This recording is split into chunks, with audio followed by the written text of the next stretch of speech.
అందరికీ నమస్కారం. కుప్పం నియోజకవర్గాన్ని నెట్ జీరో నియోజకవర్గం కింద మార్చడానికి గౌరవ ముఖ్యమంత్రి వర్యులు చంద్రబాబు నాయుడు గారు ఈరోజు మనకి ఈ సైకిల్స్ని కుప్పం నియోజకవర్గానికి అతి తక్కువ ఖర్చుతో ఇక్కడ ఇవ్వటానికి ఏర్పాటు చేయడం జరిగింది. మోటో రైడ్ కంపెనీ 35,000 రూపాయల విలువైన సైకిల్ని ఇక్కడ 24,000 రూపాయలకే ఇస్తూ, అలాగే 5,000 రూపాయలు డౌన్ పేమెంట్ కడితే 2 సంవత్సరాల పాటు లోన్ సౌకర్యం కూడా కల్పించడం జరిగింది. ఈరోజు అంతకుముందు ఒక 400 సైకిళ్ళు ఇచ్చి దానికి సంబంధించి ఒక సర్వే చేయటం జరిగింది.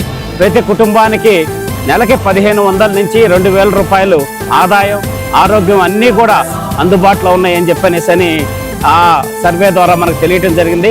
కాబట్టి ఈరోజు రమారమి 5,000 పైచిలకు సైకిళ్ళు ఇక్కడ కుప్పం నియోజకవర్గంలో ఇచ్చి ఇక్కడ కుప్పం నియోజకవర్గాన్ని పర్యావరణ హితంగా మార్చడానికి గౌరవ ముఖ్యమంత్రి వారు చేస్తున్నటువంటి ఈ కార్యక్రమానికి అందరూ ముందుకు వచ్చి ఈ సైకిళ్ళు తీసుకొని మీ ఆరోగ్యాన్ని, ఆదాయాన్ని పెంచుకోవాలని చెప్పనేసి తెలియజేసుకుంటూ ధన్యవాదాలు తెలియజేస్తున్నాం. Thank you CM sir.